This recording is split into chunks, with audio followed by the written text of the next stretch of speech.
Halo, terima kasih Anda telah berkunjung di channel saya. Dan untuk mendukung channel ini sebelum melanjutkan, bagi Anda yang belum, dan jangan lupa untuk subscribe, like, comment, and share video ini. Oke, bye-bye.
Selamat sore Bapak Ibu, Saudara-saudari, Putra-putri Bunda Maria yang terkasih. Saat ini saya sedang berada di puncak Taman Syara Bukit Mas Bait di Ohoi Gelanit, Kabupaten Maluku Tenggara. Sebagai sebuah tempat syara yang sangat dicintai oleh seluruh umat Katolik di tempat ini. Tempat ini adalah puncak yang tertinggi dari semua tempat yang ada di Kabupaten Maluku Tenggara ini. Bapak Ibu Saudara-saudara yang terkasih, hari ini kita akan berbicara tentang gelar-gelar Bunda Maria. Nah, Bunda Maria sangat dihormati oleh gereja, sehingga sangat banyak gelar dan sebutan yang diberikan kepadanya untuk menghormati peranannya dalam gereja kita. Gelar-gelar Bunda Maria itu dapat kita kelompokkan dalam 3 kelompok besar. Yang pertama adalah gelar-gelar yang bersifat doktrinal. Yang bersifat doktrinal adalah gelar Maria yang secara dogmatis penting bagi gereja. Misalnya, Maria Bunda Allah, Maria perawan yang terberkati, Maria yang dikandung tanpa dosa, atau Bunda Gereja. Kelompok yang kedua adalah gelar yang bersifat devosi. Nah, banyak gelar ini berasal dari kitab suci. Misalnya, Tabut Perjanjian, Menara Gading, Benteng Daud, Bintang Timur, Bintang Samudra, Cermin Keadilan, Tahta Kebijaksanaan, Pintu Surga, Mawar yang Gaib, dan Ratu Damai. Dan yang ketiga, kita kelompokkan sebagai gelar karena penampakan atau karena geografis. Misalnya Maria, Bunda Lourdes, Bunda Maria Fatimah, Bunda Maria Laslete, dan di Indonesia misalnya Bunda Maria Sendang Sono dan lain sebagainya. Nah, Bapak Ibu, saudara-saudari yang terkasih, gelar-gelar Maria adalah pertama benteng Daud. Nah, adalah benteng yang berdiri menyolok dan kokoh di puncak tertinggi pegunungan yang mengelilingi kota Yerusalem. Benteng ini berperan sebagai sarana pertahanan kota. Nah, Bunda Maria dibandingkan dengan benteng Daud karena apa? Karena kesuciannya. Karena dikenal sebagai penuh rahmat dan karena ia dikandung tanpa dosa. Dengan doa-doa dan teladan Bunda Maria, Maria merupakan bagian dari sarana pertahanan Tuhan dengan mana kerajaan Allah akan berdiri tegak, tak terkalahkan, dan dosa akan senantiasa dikalahkan. Saudara-saudari terkasih, dan gelar Bunda Maria yang lain adalah benteng gading. Gelar ini juga digunakan dalam Kidung Agung yang menggambarkan pengantin terkasih.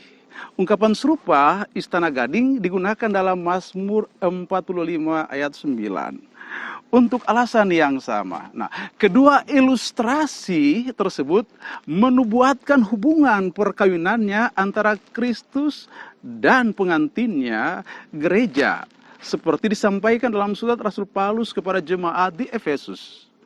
Di sini patut kita ingat, seperti diajarkan dalam Vatikan kedua, bahwa Maria adalah serupa gereja. Ia mengandung dari kuasa Roh Kudus dan melalui dia juru selamat kita masuk ke dalam dunia.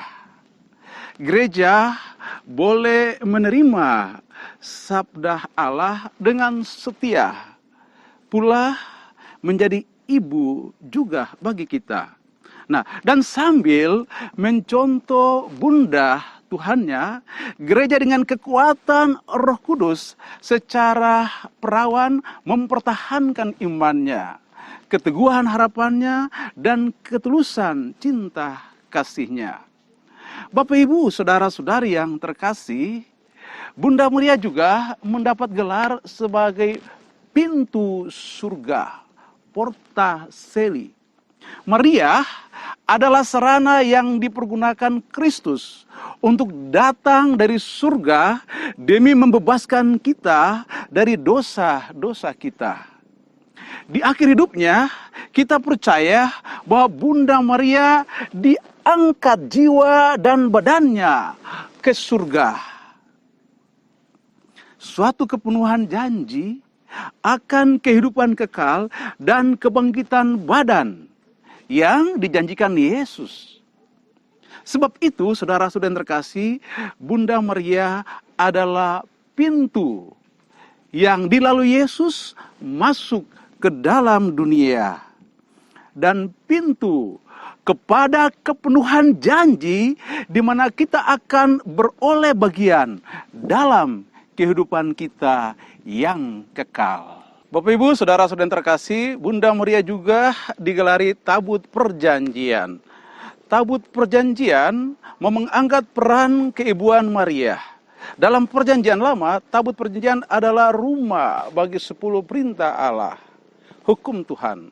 Perkataan malaikat Gabriel kepada Maria, Roh Kudus akan turun atasmu dan kuasa Allah yang Maha Tinggi akan menaungi engkau.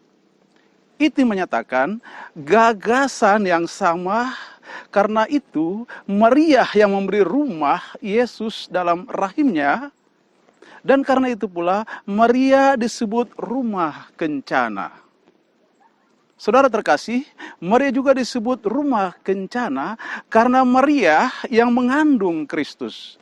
Maka ia digelari takhta kebijaksanaan. Saudara terkasih, bagi orang Katolik, Bunda Maria juga melambangkan pengharapan yang besar. Konsili Vatikan kedua mengajarkan Sementara itu Bunda Yesus telah dimuliakan di surga dengan badan dan jiwanya dan menjadi citra serta awal gereja yang terus mencapai kepenuhannya di masa yang akan datang. Begitu pula di dunia ini, ia menyinari umat Allah yang sedang mengembara sebagai tanda harapan yang pasti dan penghiburan sampai tibalah hari Tuhan. Dalam Lumen Gentium nomor 68. Nah, karena alasan ini, saudara-saudari yang terkasih, Bunda Maria digelari bintang timur. Karena melambangkan orang-orang Kristen yang menang, yaitu mereka yang bertekun dalam iman dan beroleh bagian dalam kuasa Mesianis Kristus dan menang atas kuasa kegelapan, yaitu dosa dan maut. Saudara-saudari yang terkasih, Bunda Maria juga disebut sebagai bintang samudera. Karena Bunda Maria telah membimbing para nahkoda melintasi badai dan taufan menuju ke tempat pelabuhan yang aman dan damai. Saudara-saudara yang terkasih, Bunda Maria juga mendapat gelar bintang timur. Bagi kita, Bunda Maria juga melambangkan pengharapan yang besar. Vatikan kedua menyatakan, sementara itu Bunda Yesus telah dimuliakan di surga dengan badan dan jiwanya dan menjadi citra serta awal gereja yang harus mencapai kepenuhannya di masa yang akan datang. Begitu pula di dunia ini, Bunda menyinari umat Allah yang sedang mengembara sebagai tanda harapan yang pasti dan penghiburan sampai tibalah hari Tuhan. Saudara terkasih, karena alasan ini Bunda Maria digelari bintang timur. Karena ia melambangkan orang-orang Kristen yang menang, yaitu mereka yang bertekun dalam iman dan beroleh bagian dalam kuasa Mesianis Kristus dan menang atas kuasa-kuasa kegelapan, yaitu dosa dan maut. Istilah ini dapat ditemukan dalam kitab Wahyu. Dan barang siapa menang dan melakukan pekerjaanku sampai kesudahannya, kepadanya akan kukaruniakan kuasa atas bangsa-bangsa, dan ia akan memerintah mereka dengan tongkat besi. Mereka akan diremukan seperti tembikar tukang periuk, sama seperti yang kuterima dari Bapakku, dan kepadanya akan kukaruniakan bintang timur. Juga dalam Kidung Agung kita temukan siapakah dia yang muncul laksana fajar. Mereka indah bagaikan bulan purnama, bercahaya bagaikan surya, sama seperti cemerlangnya terang menghalau kegelapan fajar. Maria memaklumkan kedatangan putranya yang adalah terang dunia. Saudara-saudari terkasih, Bunda Maria juga disebut bintang kejora. Dengan tampil di dunia dan kemudian menjadi ibu Yesus, Maria menjadi fajar keselamatan Allah. Bintang kejora muncul di ufuk timur, mendahului terbitnya matahari. Maria disebut bintang kejora karena tampilnya mendahului terbitnya matahari keselamatan, yaitu Yesus akan tampil berkarya di dunia ini. Bapak, Ibu, saudara-saudari yang terkasih, segala gelar Bunda Maria ini mengingatkan kita akan pentingnya peran Bunda Maria dalam spiritualitas Katolik sebagai teladan keutamaan dan kekudusan dan sebagai tanda akan kehidupan yang akan datang. Salam Ave Maria dari Ngobloat, Pasir Panjang. Tuhan memberkati.